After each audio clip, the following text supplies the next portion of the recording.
selamat pagi anak-anak. Pagi. Hari ini sehat? Sehat. Ya, di masa pandemi kita tetap harus menjaga kesehatan.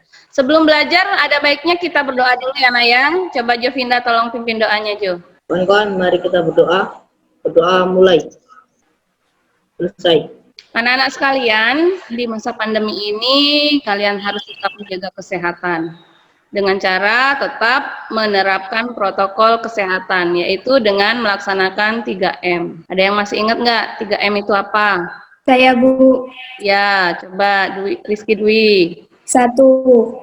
Mencuci tangan. Ya. 2. Memakai masker. Ya. 3. Menjaga jarak. Iya, pinter. Kita harus tetap menerapkan protokol kesehatan dengan 3M, yaitu menjaga jarak, memakai masker, dan mencuci tangan, agar kita semua selalu sehat dan terlindungi dari paparan COVID-19.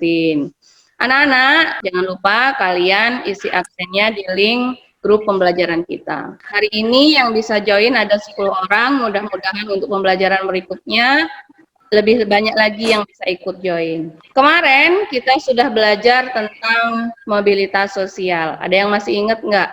Mobilitas sosial itu bentuk-bentuknya apa saja? Saya, Bu. Ya, coba Aurel. Bentuk-bentuk mobilitas sosial, faktor pendorong dan penghambat mobilitas sosial. Iya, bentuk-bentuk mobilitas sosial itu ada 2, vertikal dan horizontal. Kemudian faktor pendorong dan penghambat mobilitas sosial. Nah, anak-anak sekalian, karena kalian sudah ingat pembelajaran kemarin, kita lanjutkan pelajaran hari ini tentang saluran-saluran mobilitas sosial dan dampak-dampak mobilitas sosial. Kemarin Ibu sudah share link videonya di grup pembelajaran kita. Sudah dilihat apa belum? Sudah. Untuk lebih jelasnya, bisa kalian lihat pada slide berikut ini.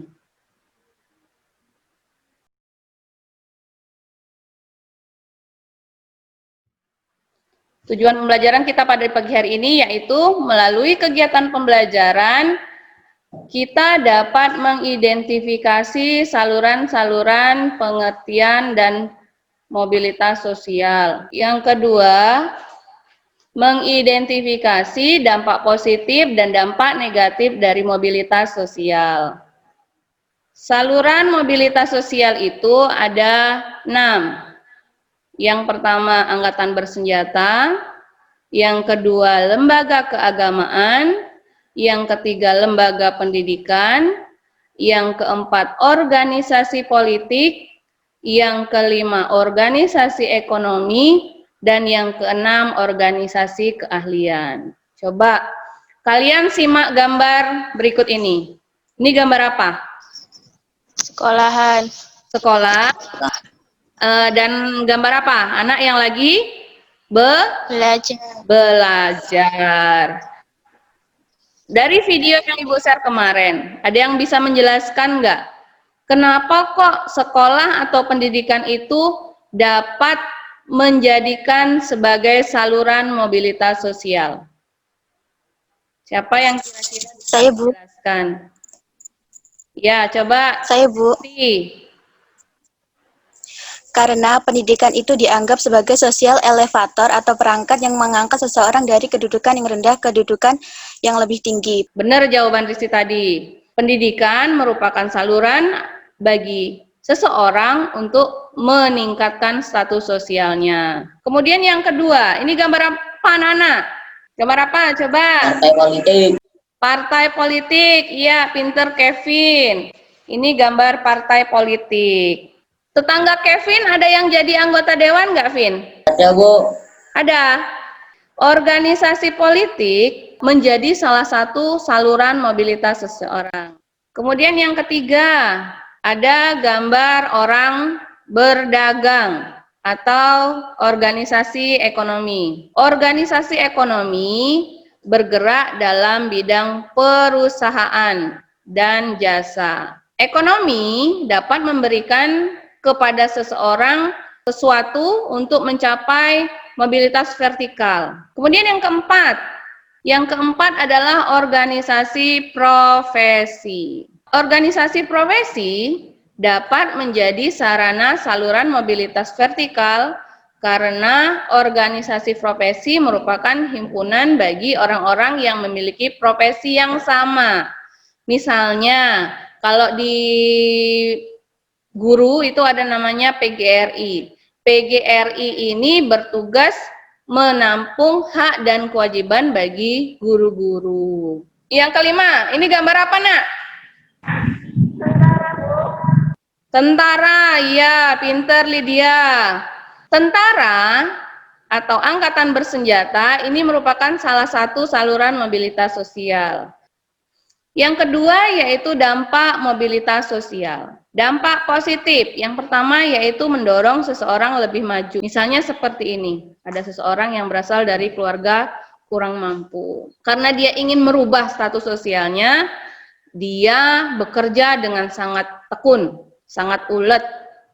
Akhirnya dengan pekerjaan yang dia miliki, dia mendapatkan penghasilan yang lebih baik. Kemudian mempercepat tingkat perubahan sosial. Nah, itu dampak dari mobilitas sosial, dampak positifnya. Kemudian dampak negatifnya. Ini gambar apa, Nak? Orang lagi ngapain ini? Tawuran. Iya, pinter Kevin. Ini gambar orang lagi tawuran atau lagi konflik. Dampak sosial itu dampak negatifnya terjadinya konflik. Kenapa bisa terjadi seperti itu?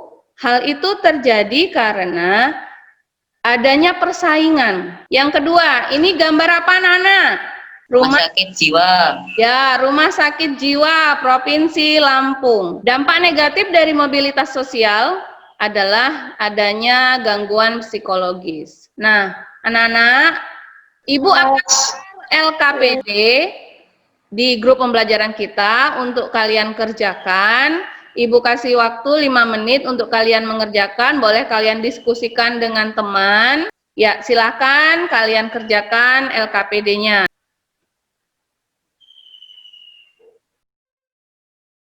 Ya, waktunya selesai. Coba anak-anak, Ibu kasih waktu untuk kalian presentasi hasil diskusinya. Silakan kalau ada yang mau presentasi dari kelompok 1 mungkin. Siapa? Jovinda? Coba silakan presentasikan hasil diskusinya. Saluran-saluran mobilitas sosial. 1. ABRI, 2. Organisasi ekonomi, 3. Organisasi profesi, 4. Organisasi politik, 5. Pendidikan. Dampak positif mobilitas sosial. 1. Mendorong seseorang lebih maju, 2. Mempercepat tingkat perubahan sosial, 3. Meningkatkan integrasi sosial. Dampak negatif mobilitas sosial. 1. Terjadinya konflik, 2. gangguan psikologis. Sudah, Bu. Ya, terima kasih Jovinda, bagus sekali. Nah, kesemuanya itu merupakan saluran mobilitas sosial. Anak-anak sekalian, ada yang mau mencoba menarik kesimpulan dari pembelajaran kita pada pagi hari ini? Saya, Bu. Ya, coba Kevin. Saluran-saluran mobilitas sosial. 1. Organisasi pendidikan. 2. Organisasi politik. 3. Organisasi ekonomi. 4. Organisasi profesi. 5. Organisasi angkatan bersenjata. Iya. Ada yang bisa menambahkan lagi? Terima kasih Kevin. Ada yang bisa menambahkan lagi? Saya, Bu. Ya, coba. Jovinda. Dampak positif mobilitas sosial. 1. Dapat mendorong seseorang lebih maju. 2. Tingkat perubahan sosial yang cepat. 3. Meningkatkan integrasi. Dampak negatif mobilitas sosial. 1. Konflik. 2. Gangguan jiwa. Iya, terima kasih Jovinda. Hebat sekali.